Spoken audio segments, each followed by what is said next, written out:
القناة وعاوزين نكتر الاشتراكات شوية. المهم هنكلمكم النهاردة عن إعلانات مسلسلات رمضان 2023.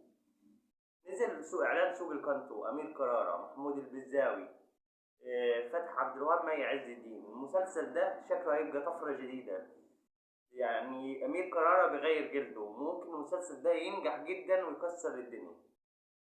بعد كده معانا المسلسل العمدة لمحمد رمضان ومنى فضالي وزينة وهلا صدقي. المسلسل ده وأحمد داش، المسلسل ده هيكون مسلسل حلو جدا، ممكن يطلع زي البرنس، زي الأسطورة، زي ابن حلال، زي حبيشة.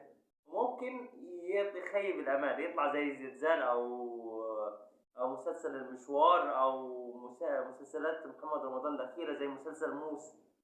يطلع مسلسل اي كلام، وانا اتوقع انه مش هيطلع اي كلام، مش هيطلع جامد، مش هيعمل بوم، مش هيكسر الدنيا.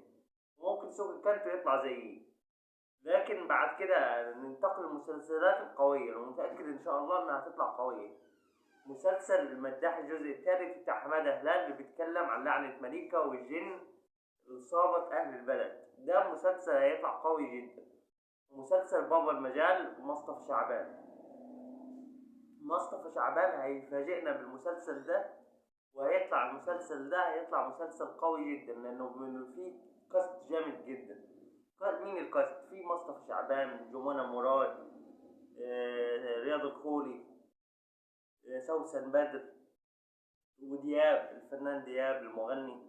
هيطلع الكاست جامد جدا. هيطلع بابا المجال، هيطلع احسن من سوق الكانتو واحسن من العمدة.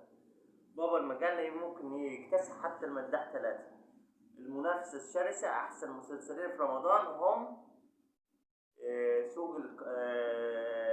بابا المجال والمداح الجزء الثاني. ننتقل للمسلسلات الكوميدي على السريع كده. مسلسلات الكوميدي 2: كبير قوي الجزء السابع، والسفارة لأحمد أمين. الكبير قوي بتاع أحمد مكي هيضحك الناس وهينجح، واستحالة ما ينجحش، بس مش هيبقى نفس قوة ال5 أجزاء الأولى. الجزء الأول والثاني والثالث والرابع والخامس هيبقوا أحسن من السادس والسابع.